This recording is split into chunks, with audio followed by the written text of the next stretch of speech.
welcome to the Mic Tapes. I am your host, Caroline Levitt, and I'm here with Sydney Durell and Aedan Bailey, both wonderful members of WCA's Thespian Troupe, and we're here to talk about Wizard of Oz, right, guys? That's what you told us. Yeah, that's what I told you. So Sydney was our stage manager for Wizard of Oz, and Aedan is in the cast as well as I am. So let's go ahead and just start from the beginning and talk about, I don't know, what was your guys' thoughts when we got announced that we were doing Wizard of Oz? I'd done Wizard of Oz years and years ago. You as did? a toddler in West Valley Theater, and I said, "Why? Ew, no." Because my only memory of that play was that it was a kid's play, and I was a munchkin. You were a monk? Was that all you played? Was a munchkin? Yeah, I had a munchkin. I had a cool propeller hat. I mean, you're a munchkin now. What do you play in our Wizard of Oz? Because you're a lot of things.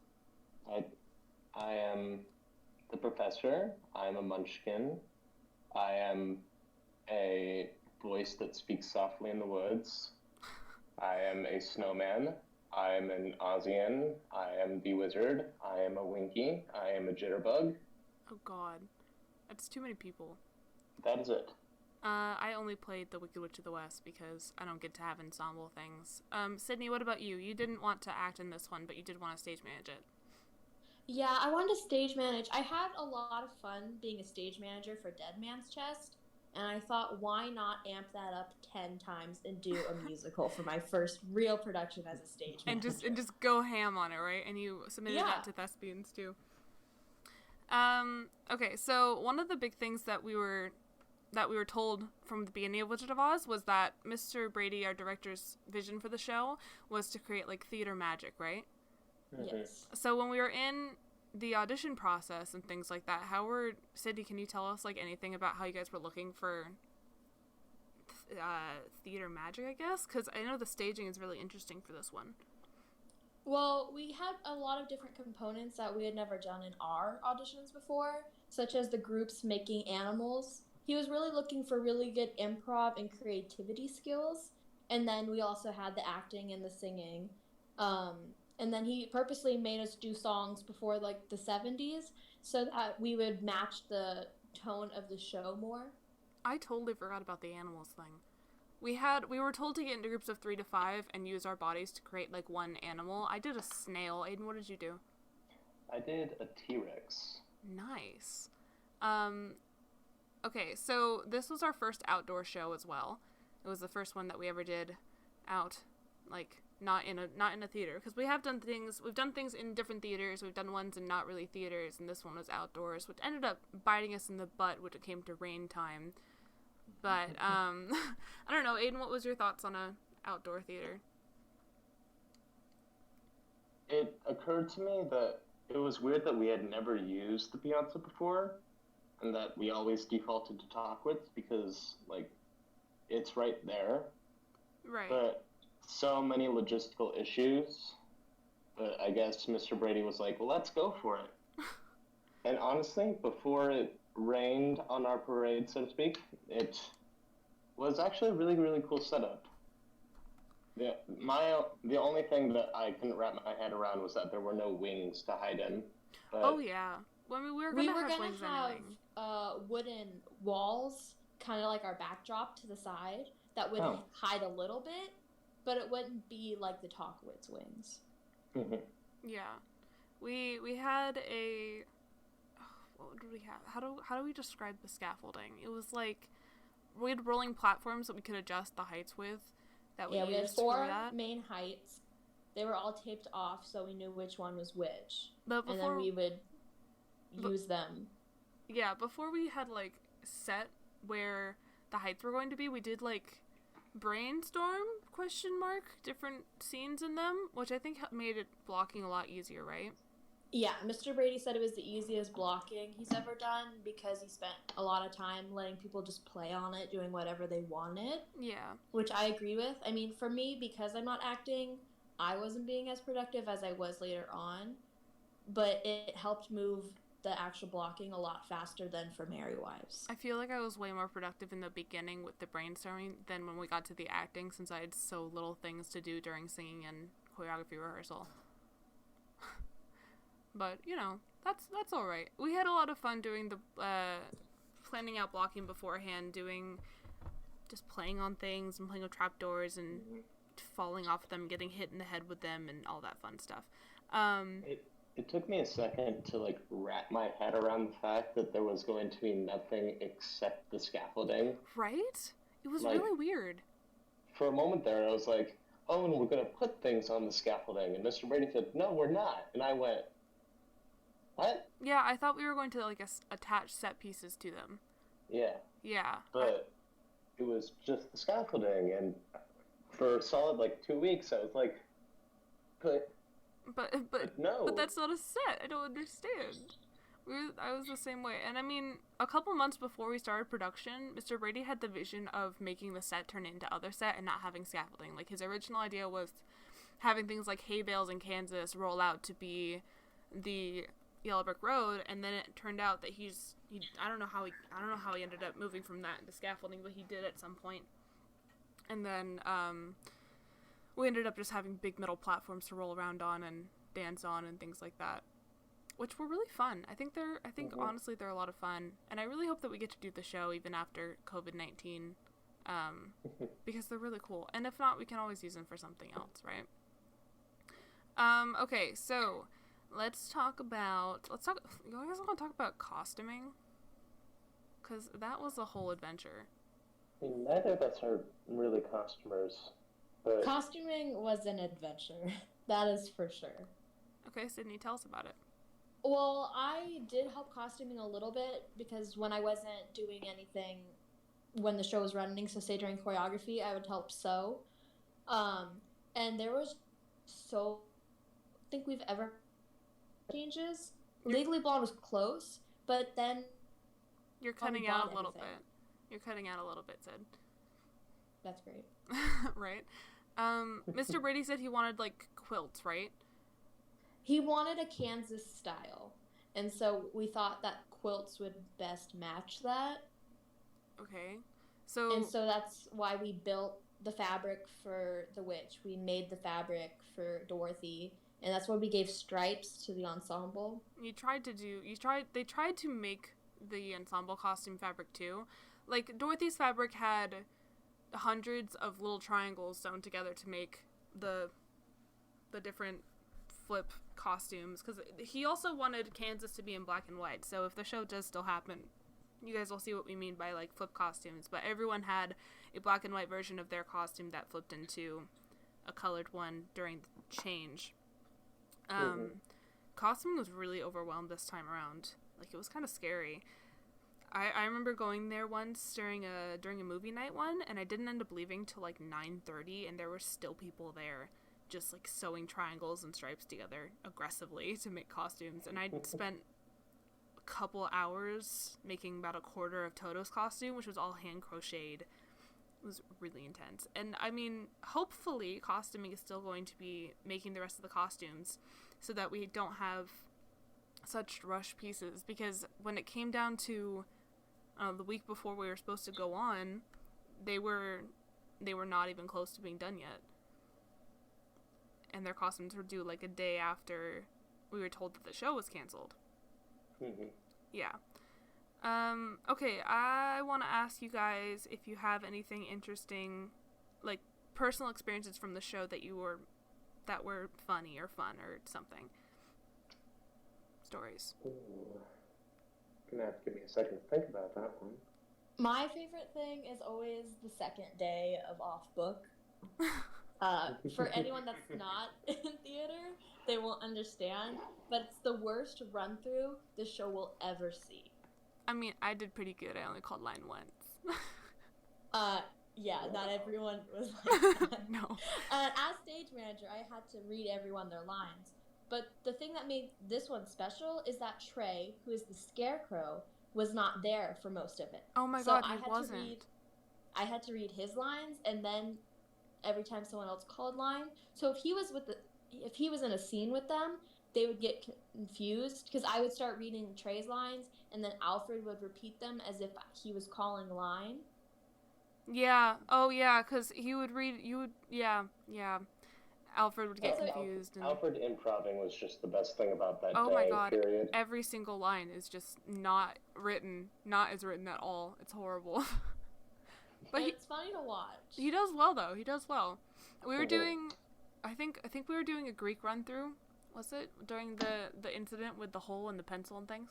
We were doing a Greek run-through, and we were on a big dance number, the Merry Old Land of Oz, and someone moved the scaffolding across the stage, and it got stuck in, like, a little hole under the carpet. Like, it was the outlet.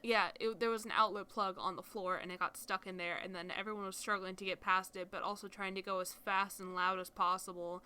And then, once they finally got it unstuck, I think you, Aedan, taped a pencil to it. See, I did not, but I saw the pencil tape to it. I don't know who did. Maybe it was Isabella or Hannah or something. Yeah. One of our stagehands taped a pencil over the hole so that if you ran it over again, it would break. And if the pencil was broken, there was a problem. And I think we broke the pencil like 4 times, and no one ever figured out who broke it which time. I know Dara broke it one point during a dance. And then from then on, it was just, watch the ground for holes, right? Aedan, do you have any stories? I just love doing Greek run-throughs. They're just so much fun. They're so much fun. At some points, I talk so fast that it sounds like I'm an auctioneer. Oh, yeah. I think... Sorry, continue, Sydney. I was going to say, for anyone who doesn't know what a Greek run-through is, in case someone not in theater is listening, that's just when all the actors are amplifying their emotions like 10 times and going super fast. Oh, yeah. Super fast, super loud. Just, go for it aggressively. And I try to take that to heart as much as possible. Oh, yeah. And it's a lot of fun. You end up talking like an auctioneer, but but he's also yelling at you to go bigger and do more movements, even though you're trying to be as loud and big as possible. So you're saying your lines super, super fast, confusing everybody around you, or you end up missing your cue because everyone else is going too fast for you to get to it, and it's really an adventure. My favorite part of it is when Travis, during the March of the Winkies, started jogging at full speed. Oh my god, yes. Knees to the chest, and all of us followed suit. Oh, okay, except, well, there was the other one where he started running and none of you guys followed him, and he just went through half of the line before you started following him behind him. If you guys are a friend of mine and you are following my spam account, I have a video of that on there, and it's hilarious. Okay, so let's talk about the horrible truth of the show not happening right now, of last week not being our closing night yet. So COVID-19 hits, right? Because it's 2020, and COVID-19 has decided to take over everything, and it's really sad. And so I remember really thinking that that it was gonna be fine, the show was gonna happen. Like, I did not think it was going to hurt us at all. What do you guys think? Well, as Mr. Brady said, they almost closed the show the week before, but then they started backing away, and so we all thought we were safe, and so when he told us, it came kind of out of nowhere, because we thought it was over. Yeah, we were all sitting in circle up, and he just told us that the show was postponed until further notice, and 2 of our festivals were also shut down, D-Task and Thespian festivals. And that he hopes that we'll do the show when we get back to school, if we get back to school, and if not, then later on. But I honestly am unsure about if that's even going to happen. I hope it does, because there's some cool things in that show, but... I wouldn't mind doing it in August. Right? Like, you'd come back from school or whatever to come do a show, high school production. I'd fly back for a cool 3 days. Yeah, easy peasy, not even hard. No rehearsal, just come back and just...